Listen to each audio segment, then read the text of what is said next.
अस्सलामुअलैकुम everyone, welcome to समा podcast with Faiza इमदाद।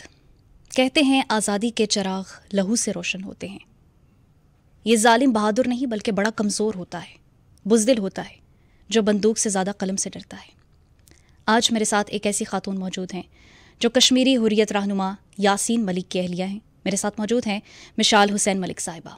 अस्सलाम वालेकुम, कैसी हैं आप? जी वालेकुम सलाम। जी मैं ठीक हूँ, आप कैसी हैं? अल्हम्दुलिल्लाह, मैं बिल्कुल ठीक। First of all thank you so much कि आपने वक्त निकाला। हाल ही में आपकी वालिदा का इंतकाल हुआ, बहुत दुख हुआ सुनकर। अल्लाह पाक उनकी अगली ज़िंदगी को आसान करे। आमीन। नो डाउट जो रास्ता आपने चूज़ किया है वो बहुत मुश्किल है, और आपकी वालिदा आपका सपोर्ट सिस्टम थी। इस दुख में कैसे ख़ुद को संभाल रही हैं? आई थिंक ज़िंदगी एक इम्तिहान ही है हर इंसान के लिए, और जो रास्ता मैंने चुना या मेरी वालिदा ने चुना, क्योंकि वो शहीद हैं तो वो ज़िंदा हैं बेशक, और उन्होंने एज ए पाकिस्तानी पहली वाहिद औरत हैं जो कश्मीर कॉज के लिए इस तरह शहीद हुई हैं। और थ्रेट्स तो बहुत थी, मगर अक्सर लोग अम्मी को छेड़ते थे कि जी आपने, या कहते भी थे कि लोग तो अपने बेटे देते हैं तहरीकों के अंदर, इस तरह कुर्बान करते हैं, तो पहली दफ़ा सुन रहे हैं कि कोई अपनी बेटी को भेज रहा है, वो भी। तो कहती थी मैं चेंज करूँगी प्रेसिडेंट्स, बेटियाँ बेटों से कोई कम नहीं है और बहुत बहादुर होती हैं। बिल्कुल। तो यही उनकी एक स्पिरिट थी। वो बाकायदा she is a lioness because शहीद हैं, तो कमी उनकी विजिबली तो ह्यूमन फॉर्म में तो बहुत मतलब महसूस हो रही है, बट ये है कि स्पिरिचुअल जो स्ट्रेंथ मिलती है अगर घर में शहादत हो जाए या किसी भी तहरीक की, आई थिंक जो उसकी ऑक्सीजन है वो शहीदों का खून होता है। और ये अब मैं और भी ज़्यादा, क्योंकि अपने घर में हुआ है, तो उससे मैंने देखा है कि मैं जितनी टूटी हूँ उतनी ही मैं फ़ायज़ा, मेरे अंदर कोई एक रीइंकार्नेशन हो रही है मेरी सोल। क्या बात है। I really don't know what to say to it. अच्छा, बज़ाहिर वो बहुत फिट थी माशाल्लाह, तो ये भी सुनने में आया है कि उनको जहर दिया गया, क्या हकीकत है इसमें? काफ़ी दफ़ा हुआ, और थ्रेट्स भी बहुत थी हमें। अच्छा। जो इंडियन साइड से, स्पेशली आरएसएस की, और वो तो खैर एक नॉर्मल चीज़ है जब यासीन साहब के साथ इतना बड़ा मिशन हो, जब शादी करना ही उनके लिए, मतलब वो एक न्यूक्लियर बॉम्ब से कम थ्रेट नहीं थी, और फिर being the first Pakistani public figure, तो वो एक बहुत सी चीज़ें। और फिर तहरीक को भी जिस तरह मेरी वालिदा ने उसकी सारी प्लानिंग की, यहाँ से बैठ के कहाँ ग्लोबली हमने जाना है, उन्होंने बाकायदा शी टॉट मी कि किस तरह स्पीचेस करो, किस तरह मिलो वर्ल्ड लीडर्स को, किस कॉन्फिडेंस के साथ। और कहती थी कि ये बेचारा जो वर्ड है, कहती थी बेचारा अगर कभी किसी ने किसी कश्मीरी को कहा या पैलेस्टीनियन को, तो मैं उनसे कभी बात नहीं करूँगी। कहती थी बेचारे तो वो लोग हैं जो कि अपने ड्राइंग रूम्स में बैठे हुए हैं या अपने घरों में, आज़ाद मुल्कों में, और वो हक़ के सामने खड़े नहीं हैं। क्या बात जिस तरह ये निहत्ते खड़े हैं। तो वो ये उनकी एक जो स्पिरिट थी ना कि हम पे कोई तरस ना खाए जो हक़ के रास्ते पे निकलते हैं। तो यही उनकी बात में हक़ बात का प्रचार करेंगे, हर हाल में हक़ बात का प्रचार करेंगे, मिंबर नहीं होगा तो सरेदार करेंगे। यस, आपकी बेटी रज़िया सुल्ताना, वो भी आपकी वालिदा ने उन्हें बड़ा किया, पाला। बिल्कुल ऐसा ही है। क्या सोचती हैं वो? बल्कि लास्ट तो उसका बच्ची का अम्मी ने करवाया था आज़ाद कश्मीर की असेंबली में खिताब, 2 years हो गए ऑलमोस्ट। और जब उसका खिताब की पूरी उसकी प्रैक्टिस कराई स्पीच की कि किस तरह बोलना है कि मोदी तुम्हें वॉच कर रहा होगा। अच्छा। और तुमने अपने पापा को रेस्क्यू करने के लिए, इतनी छोटी उम्र में भी। Yes, she was I think 10 at that time. तो बच्ची ने जिस तरह वो खिताब किया, she is the youngest child in the world to address a parliament. फिर उसके बाद नॉर्वेजियन पार्लियामेंट इसने एड्रेस किया कश्मीर कॉज पे, वो भी अम्मी ने ही करवाया ट्रेनिंग। मगर वो जब आज़ाद कश्मीर में इसका एड्रेस अम्मी ने कराया, तो अम्मी उस दिन नहीं गई असेंबली में। अच्छा। जब हम मुजफ्फराबाद में थे, शी सेड आज मैंने इस छोटी को भी ना तहरीक के हवाले कर दिया। क्या बात है। अब अगली नस्ल भी करती है।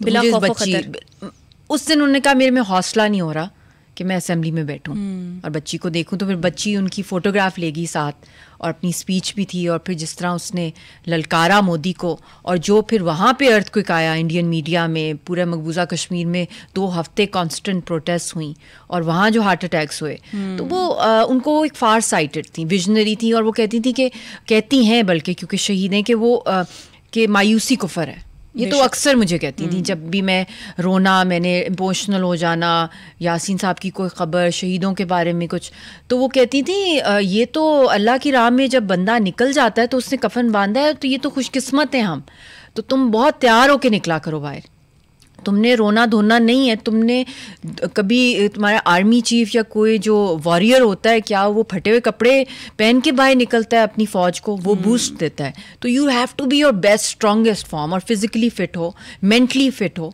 और फिर ही तुम ये जंग लड़ सकती हो। तो ये जो आयरन नर्व्स होती हैं, आयरन लेडी, ये ऐसे खिताब वैसे तो बड़े बड़े लोग अपने आप को दिलवा देते हैं, मगर जो रियल में जो होते हैं उनको नुमाइश की ज़रूरत नहीं होती। लेकिन इंसान कितना भी मजबूत हो, जज्बात तो रखता है ना, और फिर जब आपको इतनी मोहब्बत हो तो फिर ऐसे में कैसे उस दुख को, उस तकलीफ़ को बर्दाश्त कर सकता है इंसान? इमोशनल तो होता है ना समटाइम्स। इमोशनल तो आई थिंक कहना कि हम इमोशनल नहीं है तो वो फिर इंसान ही नहीं है। आंसू भी एक अल्लाह ने ही हमें दिए हैं, मगर आंसू का ये मतलब नहीं है कि हम डरपोक हैं, कि हम हार गए हैं, मगर दैट शोज़ कि हमारा दिल नर्म है, हमारे दिल के अंदर इंसानियत की कदर है। तो इसलिए ये भी एक बहुत बड़ा एक वेपन है। तो इसलिए जब आप एक बहुत बड़े मिशन पे अल्लाह अगर आपको चुन लेता है, चाहे आप उसके अंदर छोटा सा रोल प्ले कर रहे हैं या कोई फोर फ्रंट पे कर रहे हैं, तो उसके भी लवाजमात होते हैं। बिल्कुल ऐसे उसका भी एक एक्सटीरियर है, एक इंटीरियर है, और उसका भी एक आर्मर है, और वो आर्मर अल्लाह की तरफ से आता है। उसमें हमारा कोई कमाल इंसान का नहीं होता। जब अल्लाह के रास्ते में निकलते हैं, और कहते हैं कि जो शहीद होते हैं, जो उनका आखिरी वक्त होता है, जब उस दुनिया से रुखसत हो रहे होते हैं, तो उनको पेन नहीं होती।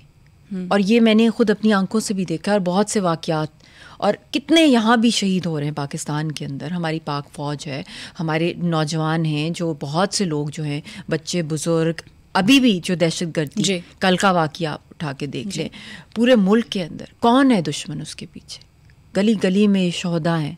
तो उसके पीछे वालिदा के जाने के बाद रज़िया सुल्ताना,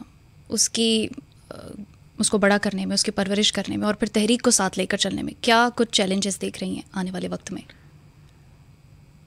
ये बड़ा मुश्किल होता है, क्योंकि जब आप एक दीवाने होते हैं और आप एक आपके अंदर एक वो स्पिरिट होती है ऑफ रिबेल, तो उसमें आप ऑर्गेनाइज्ड इतने नहीं होते। ऐसा ही आपको नहीं पता आपका वॉलेट कहाँ है, पर्स कहाँ है, आपका ब्रश किधर है, आप भाग रहे हैं, आपके अंदर एक जुनून होता है, एक धमाल चल रहा होता है जब आप ऐसी तहरीकों के अंदर होते हैं, क्योंकि बज़ाहिर आपको नज़र आ रहा होता है कि कोई आपके साथ नहीं है, मगर अंदर की आवाज़ कह रही होती है कि निकलो निकलो। वो ना पहचान करो कि कोई है या नहीं है, आपने क्या उस मिशन के लिए जो रोल प्ले किया। हमारे नबी पाक सल्लल्लाहु अलैहि वसल्लम को भी जब पैगाम आता था अल्लाह की तरफ से, तो वो भी पैगाम पहुंचाने की जिम्मेदारी होती थी। आगे लोगों पे वो असर करे या ना करे, वो अल्लाह पे डिपेंड करता है। वो हम पे ये डिपेंड करता है कि हम अल्लाह का पैगाम या हक का पैगाम अपनी साफ नीयत के साथ दुनिया में पहुंचा दें। तो आगे उसमें जो बरकत है, तो वही रज़िया की जैसा बनाना चाहती हैं, रज़िया का उसके अंदर भी वही कॉन्फिडेंस डेवलप करना चाहती हैं। आज़ादी का डीएनए है वो। तो मतलब कश्मीरी बच्चा जो पैदा होता है, पैलेस्टाइन का बच्चा, माँ से पहले भी उनका यही होता है, they are born rebels, freedom fighters, वो आज़ादी होता है। तो ये चीज़ उसको मैं चाहूँ या ना चाहूँ, ये उस पैदा होते ही उसने सफ़र किया है। She has been tortured also when she was only 2 years old। जब हम लोग जाते थे श्रीनगर की जेलों के अंदर इसके पापा को मिलने के लिए, तो तब भी इसकी बॉडी सर्चेस होती थी, इसके बाल पुल करना, इसके पैम्पर्स फाड़ना, गन्स निकाल लेना बच्ची के ऊपर, एक दूध पीती बच्ची पे, और उसका पाउडर मिल्क फेंकना। तो ये क्योंकि जिस फैमिली में वो पैदा हुई है, ये मुझे यासीन साहब ने पहले भी कहा था जब पैदा हुई थी कि इसकी लाइफ आसान नहीं होगी, और तुम भी बिल्कुल ही पागल हो कि तुमने मुझसे शादी की है। पागल वो लिटरली कहते थे कि क्योंकि इसमें सिर्फ दीवाने ही आ सकते हैं, क्योंकि मैं तो कुछ दे नहीं सकता, मैं तो जेलों का ही मुसाफिर। ये ख्याल नहीं आया कि शायद मैंने गलती की, अगर मैं किसी ऐसे शख्स का इंतखाब कर लेती जिसकी एक पुरसकून लाइफ होती? लगता है ये गलती नहीं, ये गलती नहीं होती है, ये एक अल्लाह ही आपके अंदर डालता है। और प्यार तो प्यार है, इससे कोई नाम ना दो, ये सिर्फ एक एहसास है जो रूह से आप फील कर सकते हैं। और इसके अंदर भी एक वहशत होती है दीवानगी के अंदर। और आपको आई डोंट नो, मतलब कि Yasin is a symbol of the entire movement. पूरी तहरीक आज़ादी है, सिर्फ एक इंसान नहीं है, उनको अगर हम देखते हैं या शहीद सईद अली गिलानी साहब को देखते हैं, आसिया अंद्राबी साहिबा को देखते हैं, या नेल्सन मंडेला को देखते हैं, कायदे आज़म, या बेगम फातिमा जिन्ना, तो ये वो फादर ऑफ नेशन का इनका स्ट्रेचर होता है, मदर ऑफ नेशन का। और इनके लिए कोई भी मतलब इनको मिलना ही एक मेरे ख्याल में किसी भी शख्स के लिए एक ख्वाब होता है। तो वो फिर शादी हो जाना, तो वो तो मुझे वालदा भी छेड़ती थी कि ये तो किताबों में या पढ़ना ऐसे लेजेंड्स के बारे में, इनके साथ ज़िंदगी गुजारना ये कांटों की सेज है। 2005 में गालिबन आपसे पहली मुलाकात हुई। यस, फैज़ अहमद फैज़ की नज़म आपके दिल में घर कर गई। मेरे कार्व कर गई जो उनकी आवाज़ थी, जिस तरह उन्होंने उसको रिसाइट किया। और ये मेरी कश्मीर कॉलिंग थी, रूहानी कॉलिंग थी। और फिर 2009 में पहली दफ़ा मैं, क्या उम्र थी आपकी उस वक्त? I was 19 eight that time. और जब शादी हुई मेरी तो मैं 6 सितंबर को वहाँ पे पहली दफ़ा जो मैं पहुंची, और इत्तेफाक से पाकिस्तान का डिफेंस डे बनता है, and I was the first Pakistani public figure जिसको पब्लिक ने वहाँ पे रिसीव किया मकबूजा कश्मीर में, जहाँ हर जगह गोलियाँ बरस रही हैं, शहीदों के जो फ्यूनरल्स जो हो रहे हैं, तो वहाँ पे खुशी, एक जश्न होना। और जब भी मैं गई तो लोगों ने जिस तरह वेलकम किया और जो नारे लगाए आज़ादी के और पाकिस्तान के हक़ में, और जो प्यार में मतलब पाँव को भी पकड़ना कि उस मिट्टी से आप आए हैं, पाँव को भी चूमने की कोशिश करना कि आप पाकिस्तान की मिट्टी से आएँ। और फिर फ़ौरन ही यासीन साहब मुझे हर दफ़ा जब भी मैंने जाना तो वो मुझे शहीदों के कब्रिस्तान सबसे पहले हम वहाँ जाते थे, जब भी मैं कभी। 15 सालों में करीबन 16 होने वाले हैं अब जी। 22 फरवरी को हमारी 16th वेडिंग एनिवर्सरी है, सालगिरह होती है। तो इन 16 सालों में करीबन आप 60 दिन उनके साथ रहीं, आप भी तहरीक की होके रह गई। पता नहीं, लाइफ तो वैसे भी गुजर जानी है इंसान की। मुझे ये याद है कि जब मेरे वालिद साहब की डेथ हुई 2002 में, तो हम बड़े छोटे थे, तो बहुत से मुश्किलात आई मेरी वालदा को, कोर्ट केसेस आए, बहुत सी इश्यूज़ हुए, तो उन्होंने बड़ी बहादुरी से वो टाइम गुजारा। तो जब 2005 में यासीन साहब को हम मिले, क्योंकि अम्मी पॉलिटिक्स में थी और वो उन डेलीगेशंस को सारा इनका हैंडल कर रही थी जो आए थे पीस प्रोसेस में, तो मुझे याद है यासीन साहब ने जब प्रपोज़ किया, राइट अवे प्रपोजल था उनकी तरफ से, और फिर काफ़ी साल लगे because I was studying eight that time. तो उन्होंने मुझे एक बात की जो कि मुझे बहुत ज़्यादा स्ट्राइक की। उन्होंने कहा कि मेरी ज़िंदगी में सिर्फ काम है, मुझे थोड़ी सी खुशी चाहिए। अच्छा। और वो मुझे ऐसे लगा जैसे मैंने कहा कि शायद अल्लाह ने मुझे इसलिए पैदा किया कि इनकी लाइफ के अंदर कोई थोड़े से मोमेंट्स जो हैं वो हंसी के, सुकून के आ जाएं, वरना तो इन्होंने सारा बचपन से लेकर उनकी बॉडी का एक हिस्सा जो है वो टॉर्चर से गुजरा है, और उनको तो 3rd डिग्री टॉर्चर की औलाद भी नहीं हो सकती। तो इतनी बड़ी कुर्बानी के लिए आप तैयार हो गई फिर फोर्स? इश्क में तो इंसान अंधा होता है, और असल इश्क तो यही है कि ट्रायल्स और टेस्ट्स हैं, और ये अल्लाह ने डाली है मोहब्बत, इसमें मेरा कोई कमाल नहीं है। मिशाल जी, आप फ्रीडम फाइटर की बीवी हैं, yes. और जो कश्मीर की आज़ादी की तहरीक है उसको आप ग्लैमराइज करती हैं, रोमांटिसाइज करती हैं। ये आपकी यासीन मलिक से मोहब्बत थी या असल में कश्मीर से मोहब्बत थी? कोई भी फ्रीडम फाइटर दुनिया में किसी को उठा लें, रोमांटिसिज्म के बगैर इम्पॉसिबल है कि तहरीकें चलें, क्योंकि उसमें तो आपने दीवाने अगर नहीं होंगे, क्योंकि आप वोट तो लेने नहीं जा रहे, और आपके सामने तख्त है, तख्ता है, और तख्त आप लेना ही नहीं चाह रहे, तख्त तो आप लेना ही नहीं चाह रहे, आप फकीरी की लाइन पर हैं। आप बज़ाहिर नॉर्मल इंसान की तरह, मगर आपका गोल तो फकीरी है, आपका नुमाइश तो है ही नहीं। और कितनी कितनी ऑफर्स आई हमारी सारी हुर्रियत की क़यादत को, क्या क्या आई कि पूरा हॉलीवुड जितना हम जगह आपको ख़रीद के दे देंगे, हम आप लोगों को प्रेसिडेंट बना देंगे इंडिया का, हम आपको वो ऑफर्स दे देंगे, हम आपको क्या नहीं कर देंगे, सोने की जो है वो बिछा देंगे यहाँ पे सड़कें मकबूजा कश्मीर में, एक दफ़ा आप हमारी लाइन पर आ जाए। तो ये तो ऊपर से ही होता है, और ये अल्लाह ही फिर उसके अंदर हिम्मत डालता है, और फिर बंदा चलता जाता है उसी वेडिंग एनिवर्सरी 22 फरवरी को, अगर आप इमेजिन करें कि इस वक्त यासीन मलिक जेल में ना होते, कश्मीर में होते, तो आप कैसे मनाती अपनी वेडिंग एनिवर्सरी? डेफिनेटली हमारी बड़े सिंपल प्लेजर्स रहे हैं लाइफ के अंदर, और मैं ये भी मैसेज, क्योंकि चले हमारी तो एक रेवोल्यूशनरी एक लाइफ है जिसमें हर वक्त कभी जेलें, कभी गोलियां हैं, कभी अटैक्स हैं, कभी गालियां हैं, कभी हरासमेंट्स हैं, मगर उसमें भी मैंने देखा कि कभी भी हावी नहीं किया यासीन साहब ने इन चीज़ों को। जब हम लोग कभी लॉन्ग ड्राइव पे निकलते थे, वो सारी चीज़ें बाहर वो उसी तरह रोमांटिक एक नॉर्मल इंसान की तरह म्यूज़िक लगाया, कवालियाँ लगाई और हम लोग ड्राइव पे निकल गए। और जो मज़े की बात होती थी कि हमें पता नहीं होता था हमने कहाँ जाना है, बस ऐसे ही लॉन्ग ड्राइव पे निकल गए। तो यही होता है कि सिंपल चीज़ें, और उसमें कोई ज़रूरी नहीं होता कि बहुत कोई एक्सपेंसिव, कोई शनेल का बैग कोई किसी को गिफ्ट हो रहा है या कोई किसी को बहुत एक्सपेंसिव कार। ये मैं समझती हूँ बहुत सुपरफिशियल चीज़ें। एग्जैक्टली जो वो मोहब्बत होती है, वो जो मोमेंट्स, और मैं कहती हूँ वो जितने भी कपल्स मुझे इस वक्त सुन रहे हैं या जो भी इस वक्त there in love, I think they should cherish that feeling. बिल्कुल। गरीबी, अमीरी, अप्स एंड डाउन्स, बीमारियाँ, चैलेंजेस, वो सारे जो है अल्लाह ताला उनको हील कर देता है अगर आपस में हम एक दूसरे को प्यार, एहसास और रिस्पेक्ट हो। तो वो वक्त, और औरत अक्सर मैंने देखा है, औरतें भी और मर्द भी, वो आपस में अपनी रिलेशनशिप्स में यही एक दूसरे से डिमांड करते हैं एंड ऑफ द डे कि जी मैंने ये कर दिया, उसके लिए मैंने वो देखें उसने क्या किया, वफा नहीं की। तो एक बड़ा दिलखराश वाक़या था कि जब आपकी वेडिंग पिक्चर्स को भी इंडियन आर्मी ने डिस्ट्रॉय किया था आपके घर में घुस के। यस। कैसा महसूस किया था उस वक्त आपने? ये उन्होंने किया था जिस दिन 27 फरवरी को 2019 को, उससे चंद दिन पहले हमारी 10th वेडिंग एनिवर्सरी पे यासीन साहब को इन्होंने अरेस्ट कर लिया था। तो मेरी सास घर पे अकेली थी। अच्छा। और यासीन साहब को अरेस्ट करके ले गए थे। 26 का वाक़या, 26 फेब 2019। मतलब हम न्यूक्लियर वॉर की तरफ हेड कर रहे थे, इतना खौफ।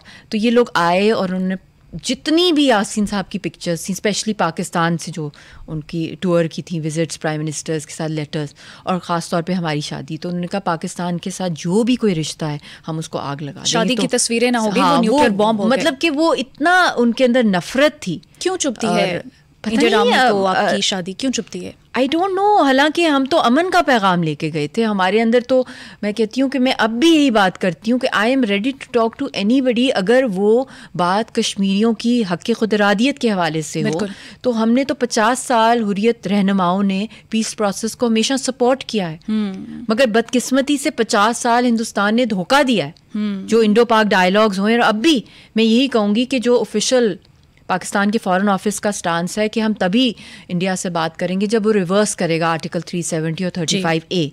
मगर फिर फीलर्स ऐसे छोड़े जाते हैं यहीं के लीडर्स की तरफ से, वो हमें बहुत हर्ट करते हैं, क्योंकि एक तरफ एक कब्रिस्तान मोदी ने आर्टिकल को वापस लिया जाएगा। आपको लगता है ये लेके जाना चाहिए? और इसके लिए ये तभी जाएगा जब इसके ऊपर बहुत स्ट्रॉन्ग कैंपेन पाकिस्तान की तरफ से, इंटरनेशनल जितने भी फॉरम्स हैं, चाहे वो इंटरनेशनल कोर्ट्स हैं, चाहे वो इंटरनेशनल क्रिमिनल ट्रिब्यूनल्स हैं, UN के मैकेनिज्म्स हैं, चाहे वो UN की कमीशन ऑफ इंक्वायरी है। और इस वक्त तो ख़ास तौर पर पाकिस्तान माशाल्लाह is a non permanent member इस साल से यूनाइटेड नेशंस का। इनकी बहुत ज़्यादा वॉइस और पावरफुल हो सकती है। यहाँ मैं मगर एक तरफ जब इंटरनेशनल जी कि पाकिस्तान में गवर्नमेंट और अपोजिशन भी एक दूसरे पर ये इल्ज़ाम लगाती है। मैं आपसे ये राय लेना चाहूँगी कि इमरान खान, उन्होंने जो सरेंडर किया कश्मीर कॉज के हवाले से, और फिर जो नरेंद्र मोदी की पॉलिसीज़ हैं, आप क्या समझती हैं कि ये कॉज को किस हद तक किसने नुकसान पहुँचाया ज़्यादा, इमरान खान ने या नरेंद्र मोदी ने?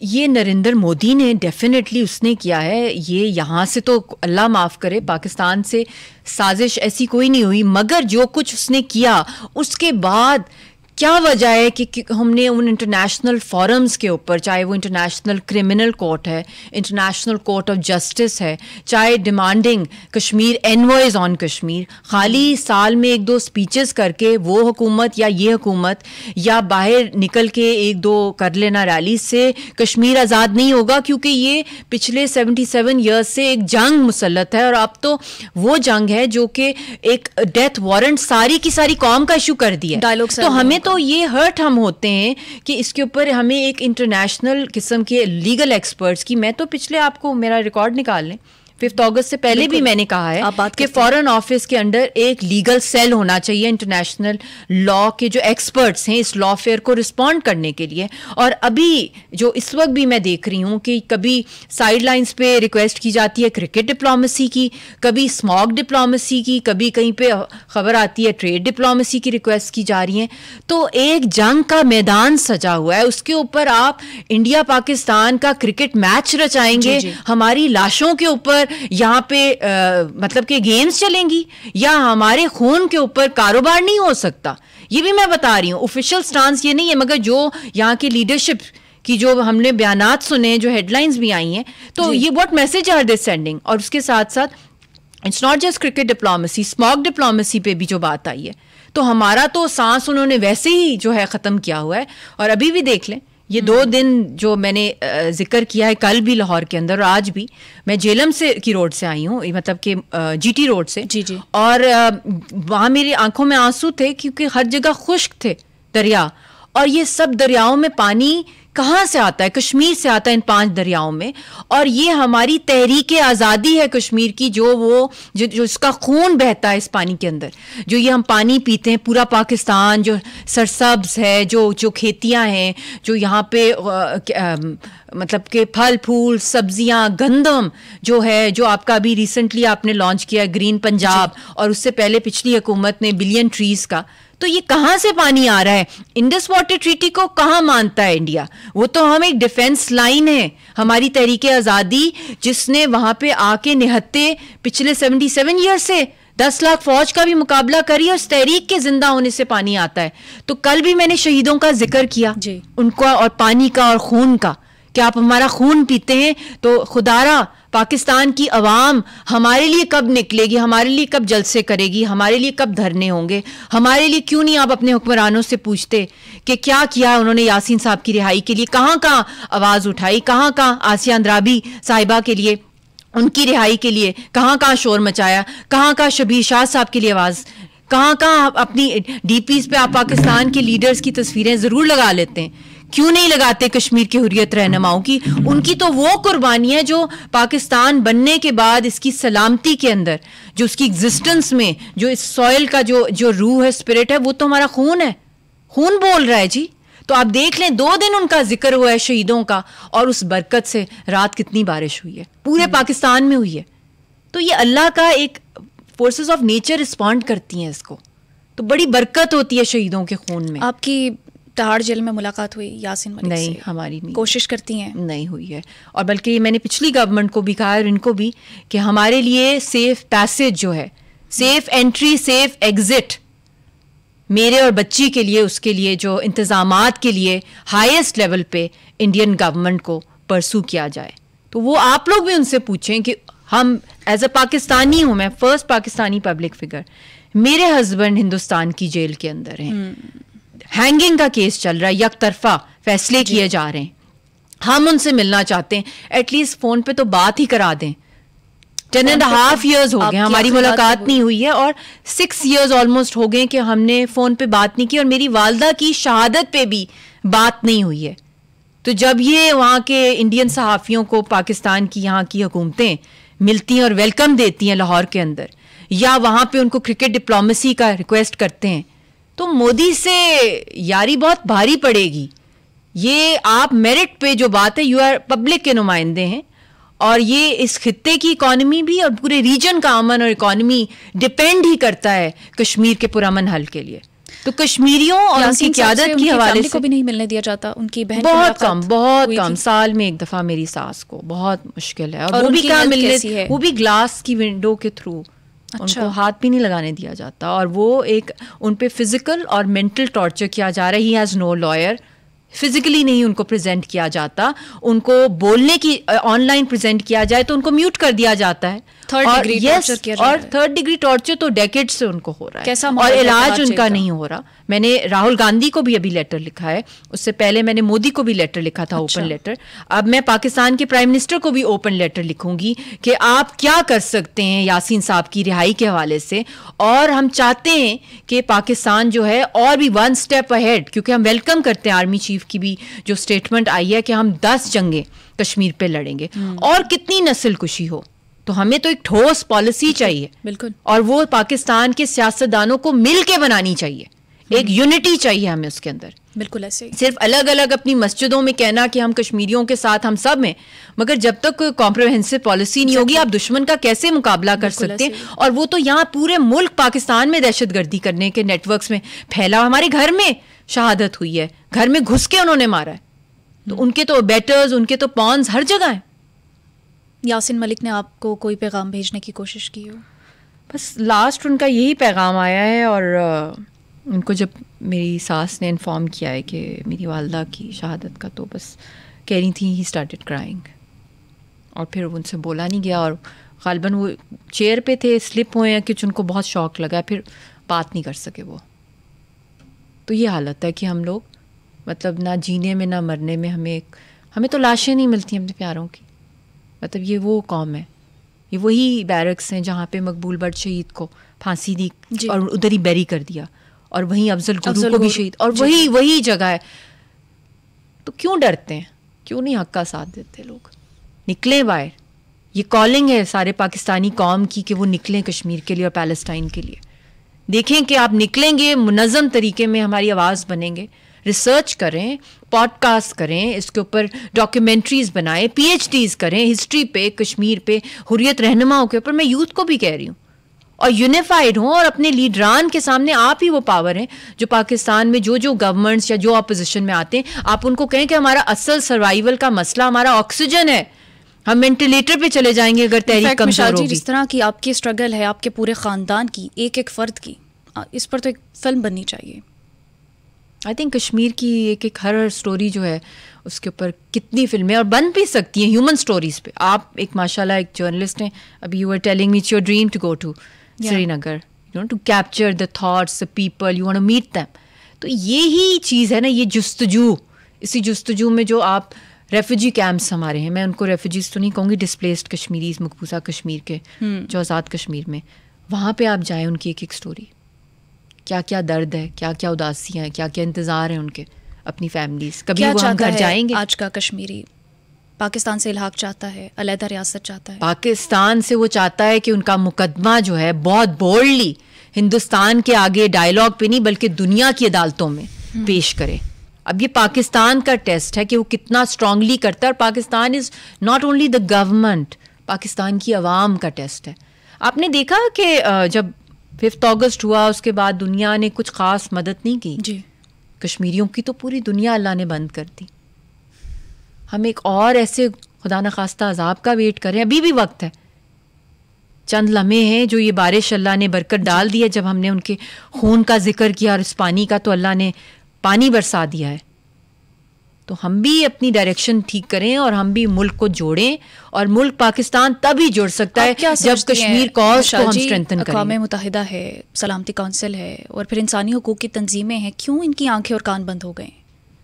आप देख लें, वर्ल्ड ऑर्डर कोलैप्स होता जा रहा है दुनिया के अंदर। Concert of Europe, league of Nations, World War I, World War II, क्या क्या हुआ। अब हम World War III की तरफ जा रहे हैं। आप इंटरनेशनली जो है वो अपनी आवाज़ बुलंद टेकिंग इट एवरीवेयर, जहाँ जहाँ हो के लिए, ऑफ कोर्स, और आखिरी सांस तक लेके जानी है, क्योंकि ये हम वारिस हैं इन तहरीकों के। और मैं भी जब इंटरम सेटअप में आई थी, वो मैं सिर्फ इसलिए आई थी क्योंकि मुझे ऑडियंस अक्सर लोग कहते हैं कि जी आपकी तहरीक तो इन हुकूमतों से कहीं बड़ी थी, तो आपको क्या मजबूरी पड़ी? तो मजबूरी मुझे पड़ी कि मैं 7-8 सालों से सारी पॉलिटिकल पार्टीज़ को कह रही थी कि खुदारा एक डिप्लोमेटिक पासपोर्ट हमें दिलवा दें, क्योंकि इंडियन लॉबी इतनी स्ट्रांग है कि हमें वीज़ाज़ नहीं लगते, और मुकदमा हमारा है, कश्मीरियों का और पाकिस्तानियों का है, और हम मेन फोर फ्रंट को इसको लीड कर रहे हैं, तो हमें वीज़ा नहीं लगते। तो वो नहीं मिला।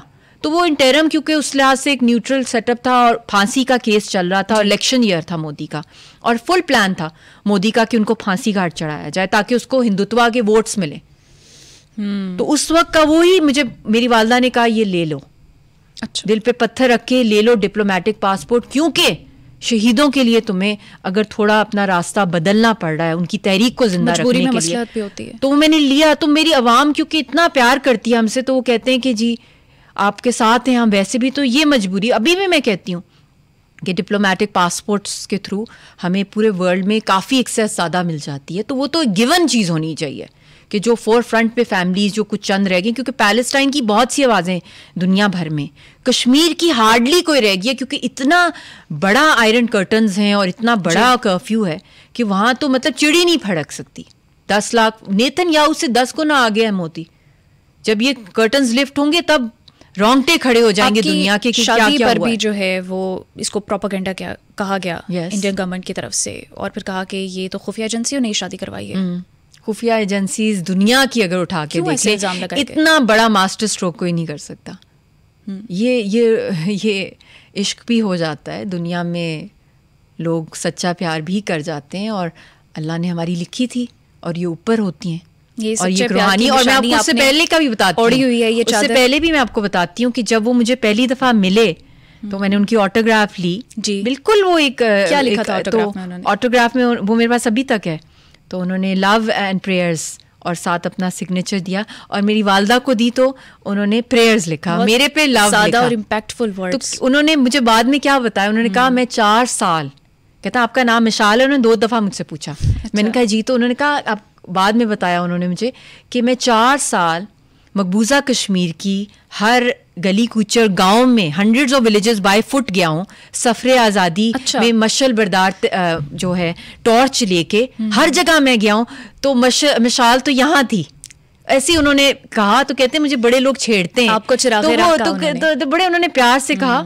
तो वो भी उसमें, तो मैंने कहा वो भी जो मेरा नाम है वो भी कश्मीर से आया है। जब मैं पैदा हुई थी तो मेरे वालिदैन ने, मेरे वालिद साहब प्रोफेसर थे और बड़ा उन्होंने प्यार से बड़ी जगहों रिसर्च किया, तो बांगे दरा से उन्होंने नाम निकाला इलामा इकबाल की पोइट्री से, मिसाल।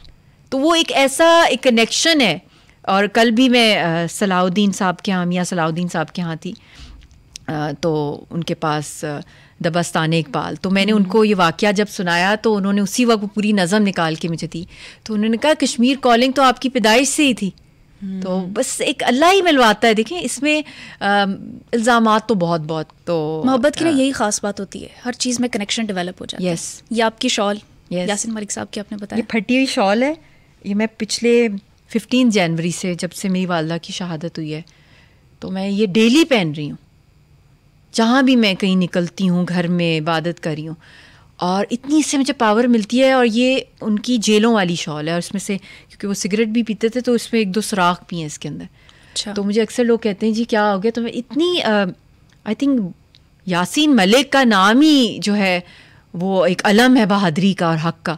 तो उनकी शॉल पहन लेने से एक पावर, अकीदत है, मोहब्बत है, मोहब्बत के अलावा बड़ी बड़ी स्ट्रेंथ मिल जाती है, ईमान ताज़ा हो जाता है मेरा।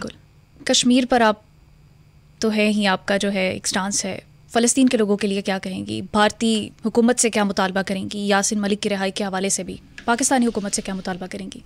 देखें, जो पैलेस्टाइन का मसला है उसके लिए दुनिया की ग्लोबल पब्लिक निकल आई है हक पे जी।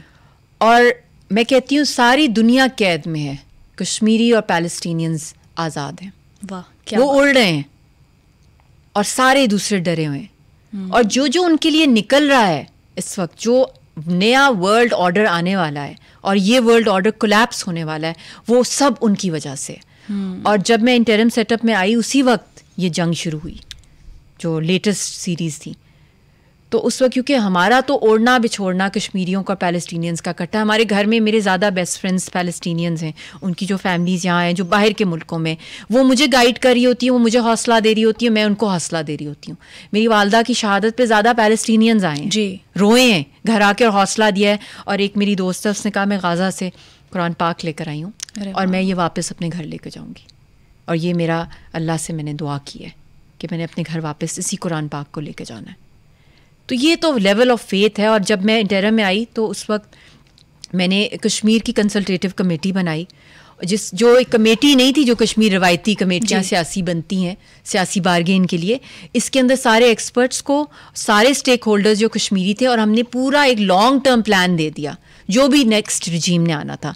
और दूसरा, हमने पैलेस्टाइन की पाकिस्तान की हिस्ट्री में पीएम सेक्रेटेरिएट पावर कॉरिडोर्स में हाईएस्ट पेडेस्टल पर होता है, वहाँ पे मैंने बनाई। और मैंने पूरे पैलेस्टाइन से मुझे मुबारकें आई कि ये तो हाईएस्ट लेवल का सपोर्ट हमें मिल रहा है कि हम पॉलिसी मेकिंग में हमें आपने कमेटी, और उसमें मैंने उसका इफ्तिताह करवाया साउथ अफ्रीका के हाई कमिश्नर जो इनका मुकदमा ICJ लेके गए और पैलेस्टीनियन एम्बेसडर थे। और उन्होंने भी कहा हमें डायरेक्ट थ्रेट्स आ रही हैं इस वक्त नेतन्याहू से, मुझे भी आई। मतलब कि वो एक डायरेक्ट टक्कर थी, मगर वो एक ऐसी टक्कर थी जो प्रैक्टिकल वे में पाकिस्तान जो इसकी हेल्प कर सकता है। शाह जी, एक तरफ आपकी ये वाली सारी स्ट्रगल और दूसरी तरफ यासिन मलिक कितना टॉर्चर बर्दाश्त कर रहे हैं।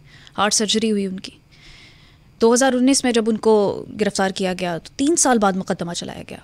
कि कुल कितने मुकदमात उन पर हुए, किस तरह के केसेस हैं? सारे जो केसेस हैं वो फ्रॉडुलेंट केसेस हैं। और 7 प्राइम मिनिस्टर्स ऑफ इंडिया ने ऑफिशियली यासीन साहब को इंगेज किया। American state department, American European diplomats ने, हेड ऑफ़ द स्टेट्स ने उनके साथ 1-to-1 जो है कश्मीर के मसले को हल करने के लिए जो है बातचीत की। तो वो शख्स जो पूरी दुनिया में गया और कश्मीर का मुकदमा लेके गया, पाकिस्तान भी आए, सब लोगों ने उनको इंगेज किया और हुर्रियत की क़यादत को, वो आज दहशतगर्द बन गए हैं।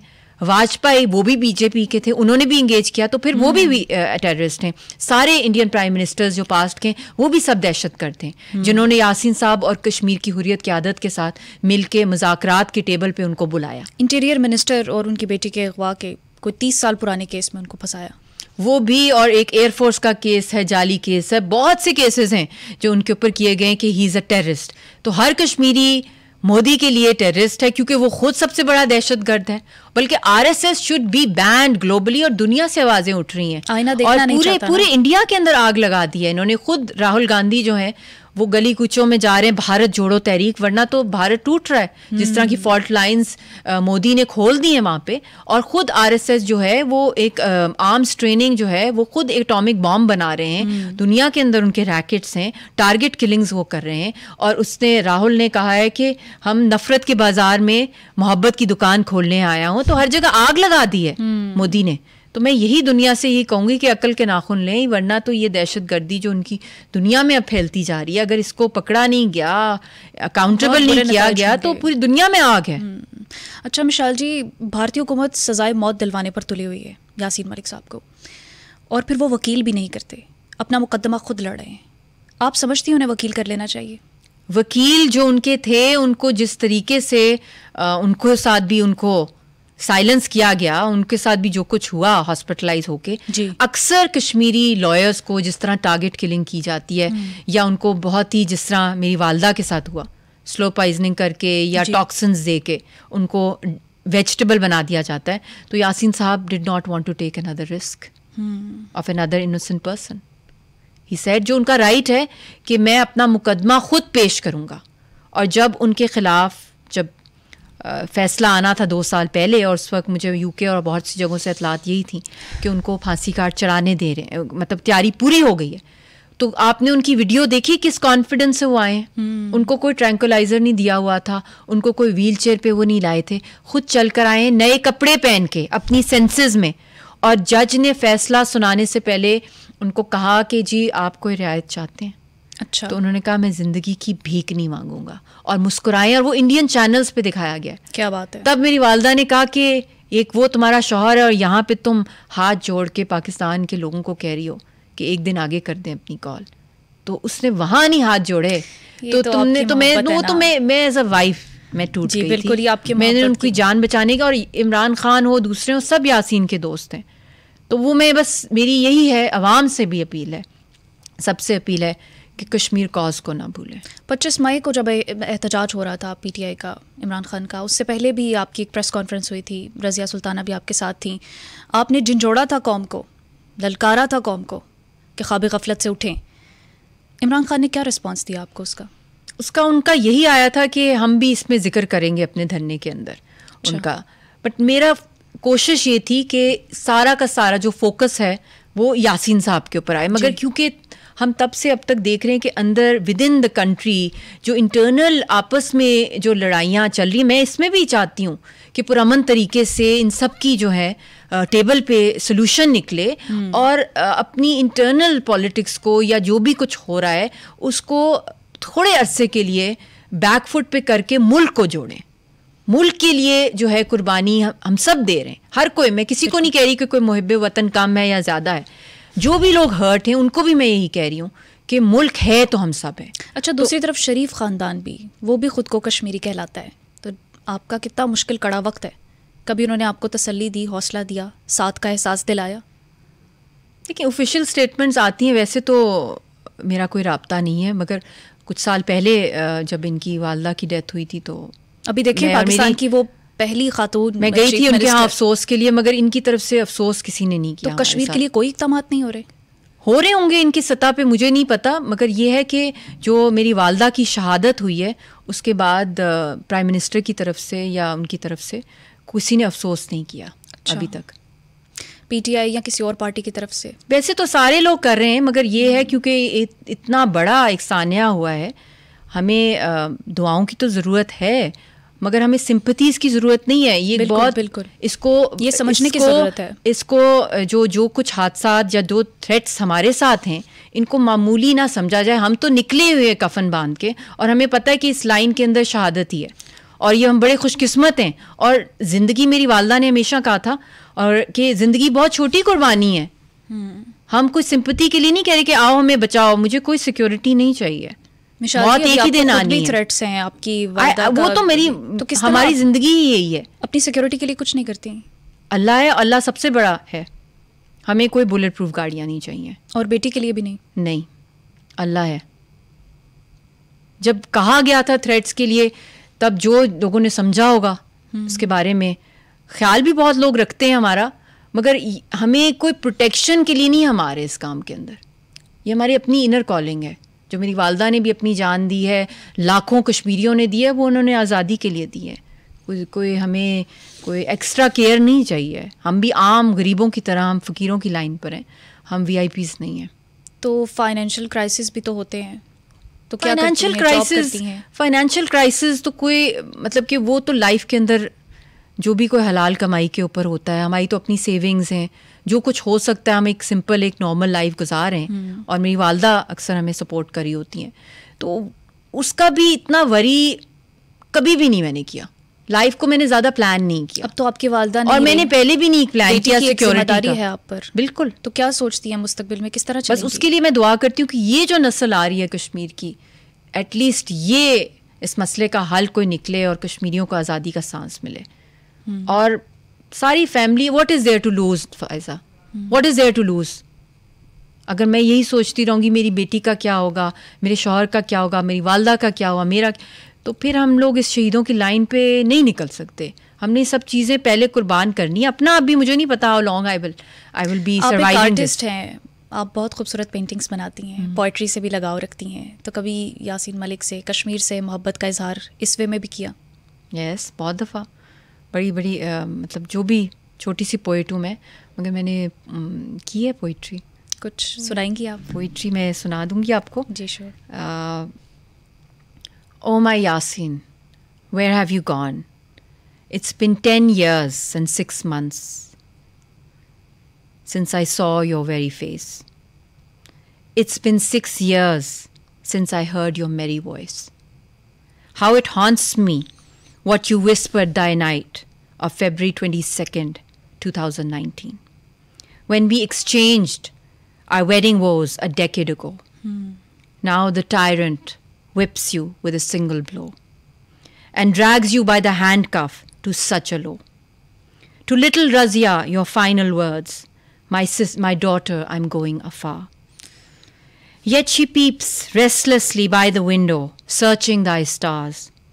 Where Papa is hiding behind the moon? I'm afraid it's the gallows of barrack number 7, Tihar, where no light descends, nor sunlight creeps into the iron walls. Calamitous was the night of severance, terrible beyond words. I'd die with pain had I to die that night.